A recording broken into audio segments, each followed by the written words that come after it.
All right, so welcome back to Dapp University. So we got a lot of cool news to talk about today in the Ethereum space, the overall blockchain space. Of course, we're gonna get to the first thing that's probably on everybody's mind, which is, what's going on with the price of cryptocurrencies? What do I think about today's market? Is the top end? When is this thing gonna recover? So we're gonna talk about all that today in this video.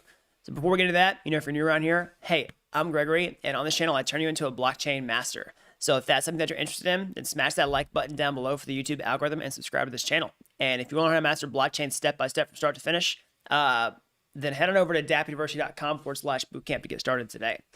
So we got people in the chat here. We got Aaron, McMillan, Kurt, Oscar, Demir. Welcome. Yeah, very cool. So let's go ahead and get rolling here. So let's go ahead and jump to the first item, which I'm sure is the first thing on pretty much everybody's mind who, woke up and checked their phone this morning. I was just thinking like, hey, what's going on with this, market, all that kind of stuff. So I'm gonna give you my thoughts on this. So let's start off with Ether. Go here. So, yeah, we've been talking about this on the stream for the past couple days. We saw, pretty big correction. Let's go ahead and zoom out and look at the past week here. Ether went up and hit about $2,000, came down, got pretty close to like 1,400. I mean, I think it flash crashed a lot lower than that on some exchanges. And now we're seeing a bounce here. So is this like the dead cat bounce, or it keeps bouncing lower, lower, and lower? Is this like a recovery? So, as I was talking about these streams, like, I'm not a big TA guy, not a big trader. I try to look at the big picture here. And so what I really want to speak to is this like a long-term top or something like that, right? That's what I'm always trying to look at for myself. I'm always trying to look at what I'm personally invested in and say, hey, is this time to take money off the table? Is it time to put more money in? So the short answer is I don't think this is like the top of a multi-year bear market or anything. So I'll give you my reasoning behind that, okay? So basically, like, these big pullbacks happen in bull markets, right? If you look at, let's just go look at the Bitcoin price, for example. One of the reasons I like to look at Bitcoin is, well, when I hold Bitcoin in addition to Ether, but Bitcoin's a pretty good indicator of the overall health of the market, right? Based on past history. If you look at any of these, past bull markets, we go into one of these, we see multiple pullbacks, right? Where people were totally convinced that this was like, the end, game over. We saw multiple pullbacks over even we saw one big one last month, right? We saw them big one September of last year. If you were watching this space at all last year, there were several times where people weren't even sure this bull market was going to happen because we had these multiple, pullbacks.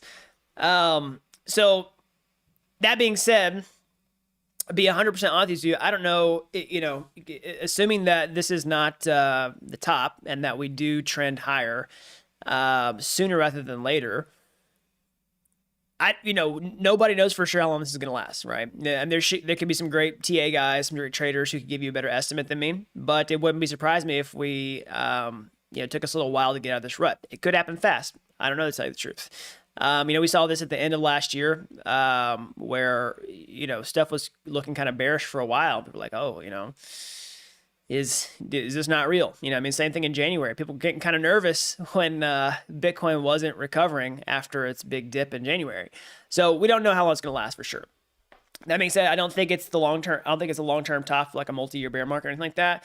So a couple other big picture things to look at. We can look at Glassnode. We can look at Nupal.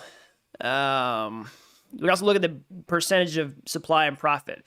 So this is going back down into the white zone, which is bullish long term. It sucks for the people who are not in profit.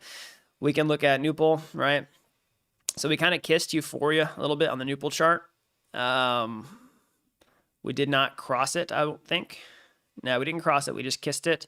But we almost kissed it back in January too, and then we came down. We reset Nupal.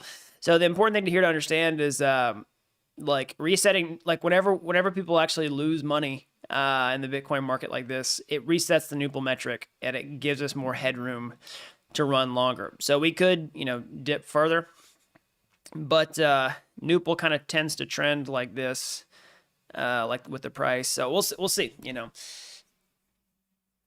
I would like to see us get a little more headroom so that we can make some more space. The other big reason is I don't think the price action that we've seen is just like a massive blow off top. Okay.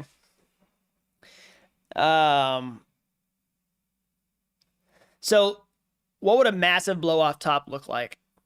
I think, if we had been here at, $60,000 and then we had just rocketed off to $100,000 in a matter of weeks and then maybe a little bit farther, that to me would have looked like a blow off top, because this nupal would be bright blue up in here if we hadn't seen this correction, and everybody would be thinking, oh, it's up only, new paradigm, complete euphoria, all that kind of stuff. That's what a blow off top would look like to me, and I don't think that's what's happened.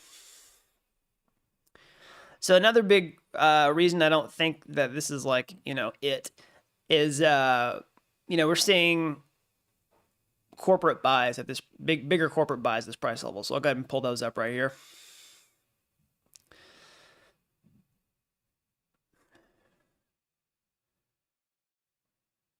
So one of them is Square. So Square did a big buy. I had the numbers in front of me here a second ago, but I seem to have lost them.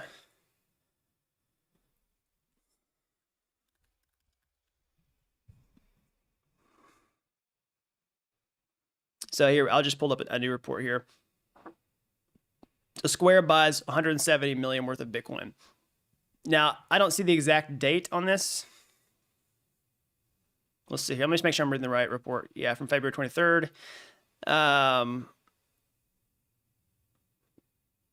Yeah, so they expanding on its October purchase. So I don't see an exact date on here. So this could have been before the correction we just saw recently. But, we're still seeing corporate buys this price level. MicroStrategy on the same wavelength here adds another 1.02 billion worth of Bitcoin to its balance sheet, right, at these price levels. So again, I don't have the exact date on this either. This could have been before the correction that we saw. I think it's still a bullish indicator that these big players are putting large amounts in at this level. So let's see here. Another cool piece of news of Square is looking at the sort of retail purchasing volume. So Square reports 4.57 billion in Bitcoin sales for 2020 via Cash App. That's pretty crazy. Yeah, that's awesome. So let's talk about some updates in the actual Ethereum tech space that are really important for the entire ecosystem as a whole. One of the biggest criticisms of Ethereum is that it's slow, it's expensive. That's why people have doubt in Ethereum. That's why people think that another project's going to succeed compared to Ether. So I said a lot about my channel recently about how layer 2 scaling solutions are a huge answer to this in the short to midterm. And we're seeing those roll out. Okay. We've seen so there are layer 2 scaling solutions here now. There are plenty of projects that have them. It's more about getting more scaling solutions out there, making them more widely adopted, and that being a more common paradigm. So we're seeing traction in this. We got some news about DYDX. So I'll show this. So DYDX perpetual contracts are now available to trade the Ethereum scaling solution Starkware. So DYDX is a derivatives trading protocol. You can go check it out. So it looks like I have not personally used this yet, but this is the first news that I've seen of this. I'm excited to check this out myself. So yeah, you can go to DYDX website.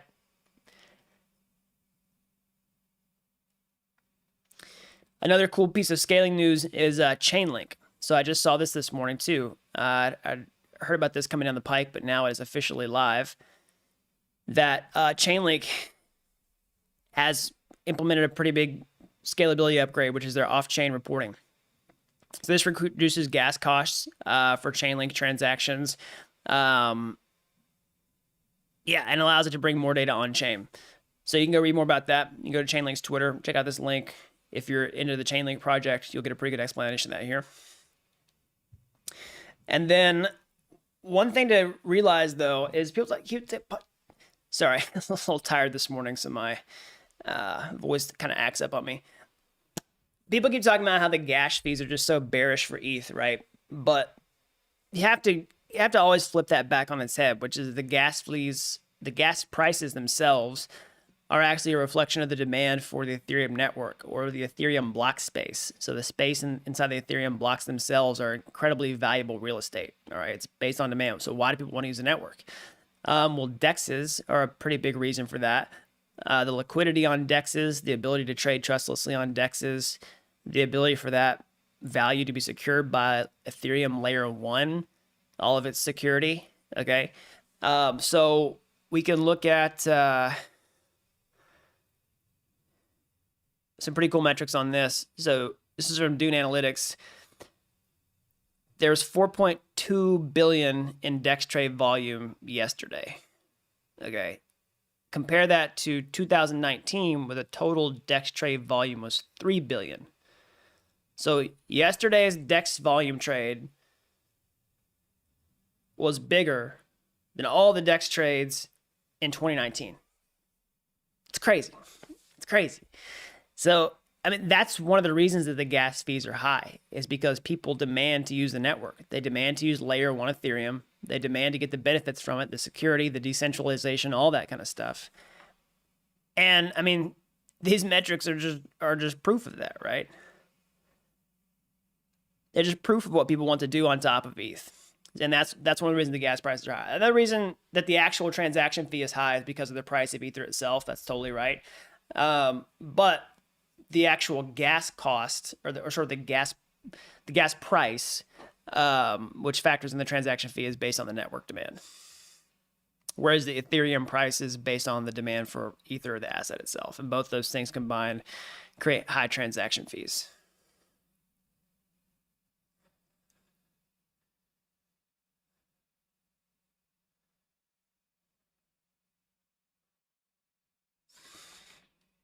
So another cool thing, we talked yesterday on the stream about the Bankless live stream for Mark Cuban.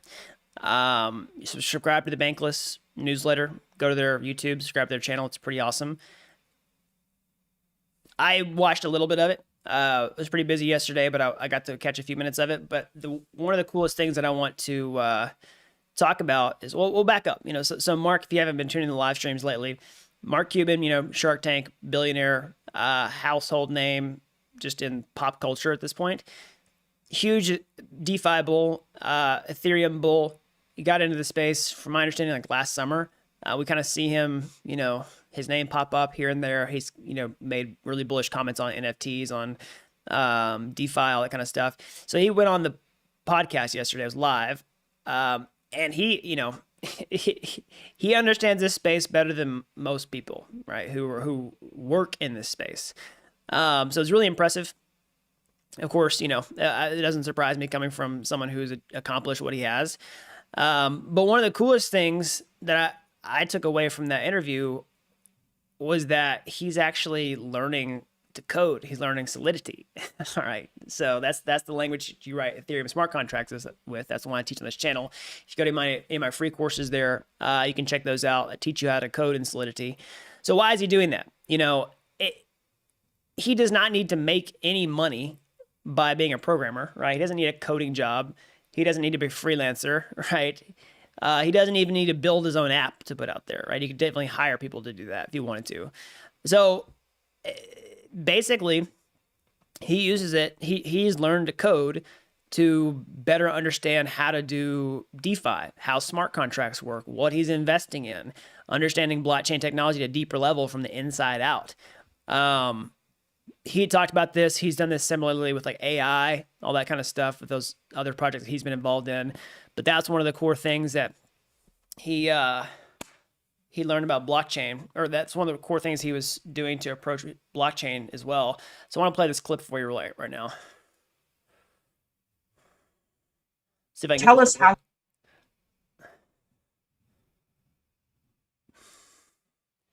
right, I'm going to test on my full screen mode here. So I'll play this. Go check out the full interview for sure, but I want to play this clip. Tell us how you learned DeFi and how you approach investing. Yeah, I just do it, right? I mean, I'm teaching myself Solidity right now. I'm taking Solidity tutorials so I understand smart contracts better, because it's important for me to be able to say, okay, this is what you can do with a smart contract. Crypto is easy, relatively speaking, but you got to learn what it is in order to be able to make legitimate decisions. That's crazy. So billionaire Mark Cuban has gotten his hands dirty with some Solidity tutorials so that he can make better investment decisions. You know, I've talked about that on this channel, how one of the crazy things about blockchain and learning how to code is that, you know, there's lots of ways you can make money with it. You can use it to get a job, become a freelancer, build your own project, build, you know, DeFi app, trading bots, whatever. But you can also use it to make more informed decisions. And that's the exact approach that he takes. So if you want to invest like a billionaire, then learn how to code, right? So I'm making a video about this. I'm going to put it on YouTube on Friday probably. So subscribe to the channel, check it out when it comes out. But I've come up with a plan that I think is good for most people who are going down this path, because there's a certain path that I think that people who want to become developers, like real, I don't say real developers, because anybody can code as a developer, but anybody who wants to be like a professional developer should go down a certain path. And then somebody who wants maybe this more lean understanding of coding can a plan that they could potentially follow. So I'm going to make a video about that, come out on Friday. So subscribe and check that out when it gets here.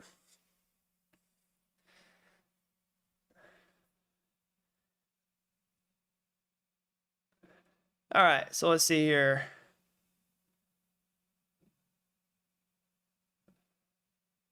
So somebody says, I might answer a couple questions. If somebody says, I'm a developer data scientist and would like to know what your take is on how blockchain smart contracts can act as decentralized computation resources. Thank you for the content.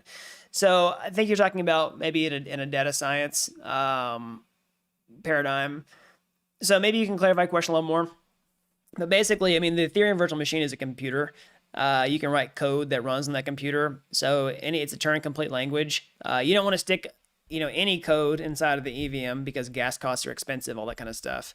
But if there's important computations that you want to do on chain that can be written with Solidity, I mean, you can do it. That being said, not everything belongs on chain, but there's lots you can do with it.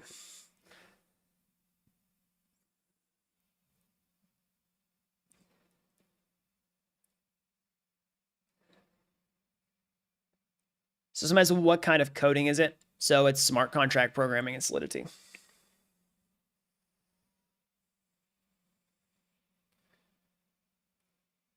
So somebody says thoughts on DeFi currencies such as Chainlink, et cetera, et cetera. So, you know, I'm not going to give you price predictions or say whether you should or should not invest in XYZ. It's not really my, you know, it's not really my place, right? But I personally hold a handful of DeFi projects. I think one of the things I like most about them is that they actually have a use case. It's not just like, you know, I personally like cryptocurrencies actually do something or have a strong community behind them. I think Chainlink has a strong community behind it. It has a use case. So that's great. Put it that way. I mean, I'm also a huge fan of the Chainlink technology as a whole, right? I'm just talking about it. I know people are probably asking from like an investment standpoint. I'm not going to tell you whether to buy all that kind of stuff, but I personally like Chainlink.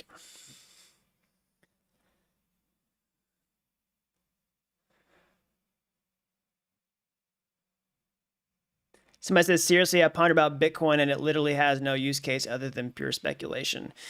I mean, the narrative towards Bitcoin has definitely shifted towards store value, right? Yeah, I think people use it as a growth asset too. I mean, there's lots of value in Bitcoin in the sense of you can transact without a central intermediary. You can, yeah, there's lots of value propositions for Bitcoin. Don't forget, I mean, it was sort of the OG, you know, cryptocurrency blockchain solution.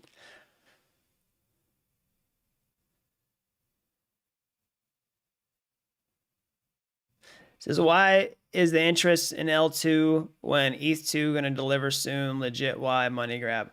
I don't think so. I mean, we're probably going to have, oh, not probably, we're going to have L2 on top of Ethereum 2.0. So L2 is going to be important for the long-term vision of Ethereum at all. So somebody else, so another kind of take on DeFi as an investment strategy is if we do end up living in a multi-chain world, that you know, these DeFi projects will likely operate in multi-chain worlds, and you're not exposed to the underlying risk of the layer one blockchains themselves, and that's why some people are bullish on DeFi as an investment strategy. So yeah, I think that's an interesting take. That wasn't why I jumped into DeFi in the first place, but I think it's a good reason to hang on to what I have in DeFi. It's a good hedge. At the end of the day, it's all about confidence, right? What do you think is likely to happen? What are you confident in?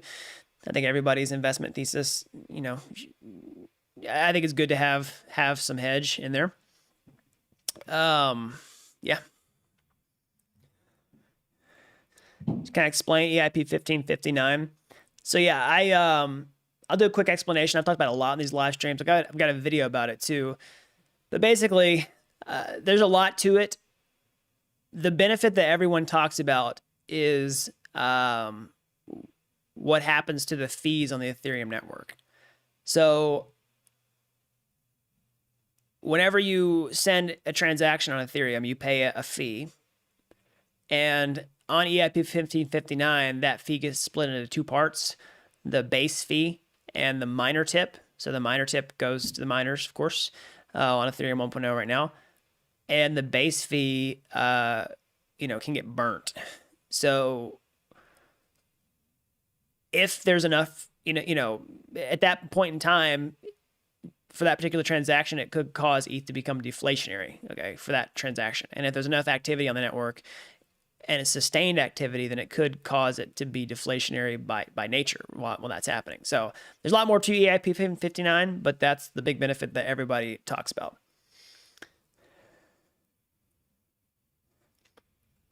Somebody says, I said once that I was not accepted to coding boot camp. Can I tell that story? Yeah, so I can tell it briefly. So basically, I'm a self-taught programmer. I didn't get a computer science degree. I didn't go to coding boot camp. I got rejected from coding boot camp. So I taught myself to code before I got into blockchain, many years ago. And that was kind of when coding boot camps were first becoming a thing. And yeah, I had dipped my toes into like website development, just like setting up WordPress websites, all that kind of stuff, and wanted to take the plunge into actually coding. And I started doing some tutorials online, with limited resources I could find, kind of getting the basics down. And I hit this fork in the road on whether I should go in and teach myself or apply to a coding boot camp and, work with somebody who could help me get a job after. And I applied, I interviewed, and I got rejected. They didn't give me a reason why. I just didn't get in. And at that point, I had no choice but to teach myself. And here I am today.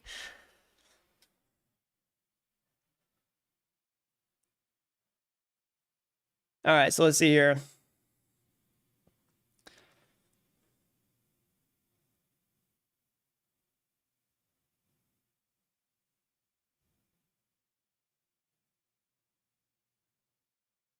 So somebody says, so base fee gets paid by user, then gets burnt and does not go to miner. Yeah, that's the idea. So you can think about the fee burning like a network fee. So it benefits people who are holders of Ethereum. So if you hold Ether and Ether at that moment in time decreases, not in value, but in supply, then your Ether's now worth more because there's less. So that's the benefit that everybody talks about. Again, there's more to the EIP than that, but that's sort of the big thing.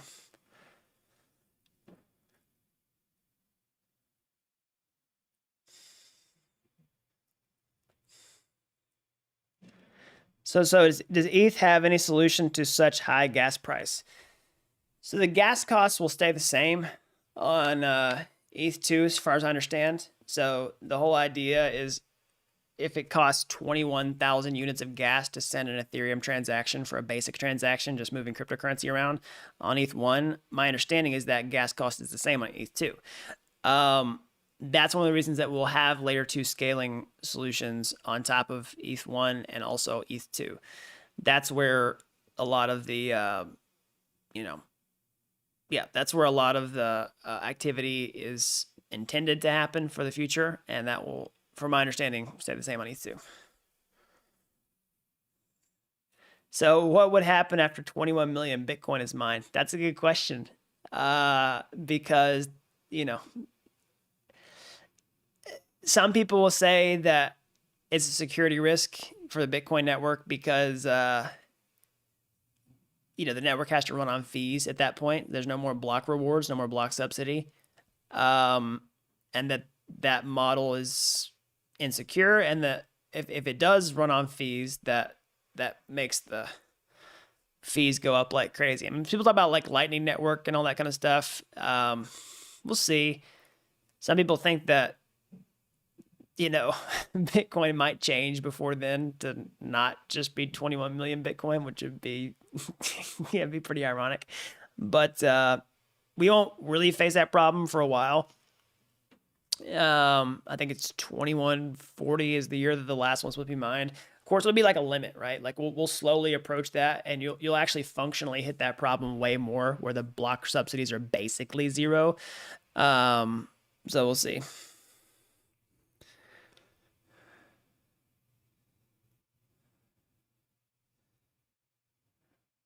So if ETH becomes inflationary, wouldn't that discourage users from spending it, i.e. using the network?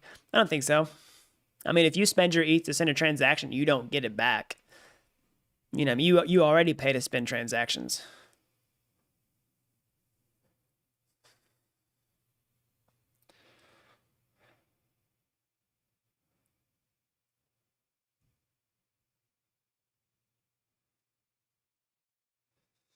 So do I think there will be a dip in March? I don't know, to tell you the truth. If we look at the historical Bitcoin prices for March, historically, many, many, many years have yielded negative returns. We'll see if that happens. I don't know.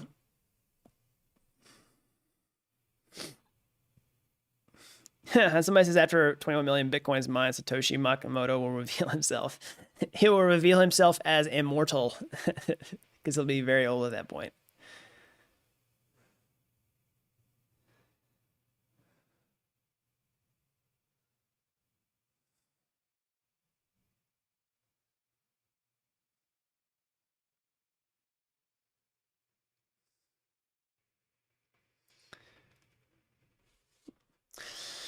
All right, everybody, I'm going to answer one more question here, then I'll jump off for today. So how do I see Ethereum in the next 5 to 10 years time frame? That's a good question. There's lots of factors. It's really hard to forecast 5 to 10 years out. If you had backed up 5 years ago, it'd be really hard to forecast where we are now. I think I'll just do 5 years. I think in 5 years, Ethereum 2.0 will be here. It'll be running. We'll be using it. It'll be fast, be scalable, be awesome. That's the only thing I have confidence in the next 5 years. There's so many unknowns, right? There could be a problem with Ethereum 2.0. That's one of the risky things about this space. But you have to look at the alternatives, right? There's lots of people who position themselves as Ethereum killers. They haven't even delivered on their long-term promises yet either. So we don't know if what they're talking about is actually going to be successful. So there's so much unknown, so many unknowns. But I do think that will happen in the next 5 years for sure. I think that we'll start to see wide adoption of layer 2 scaling solutions in 2021 this year. I said that in January. Still thinking that. Guys, it's only February. Crypto moves so fast. But don't forget, it's only February. Crypto does move so fast when you're talking about major challenging updates like Ethereum 2.0 shipping and wide adoption of layer 2 scaling solutions. These aren't easy problems to fix. I see a lot of people saying like, oh, ETH needs to get its stuff together. They're just so slow, blah, blah, blah, blah, blah, blah, blah.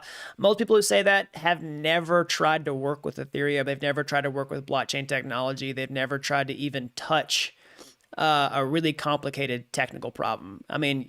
It's not the same thing as building an app.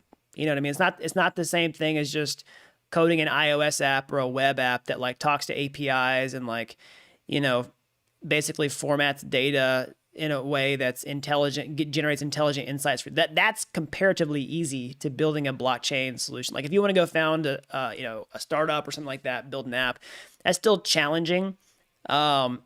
It's not the same thing as building out blockchain infrastructure. So yeah, it's just not.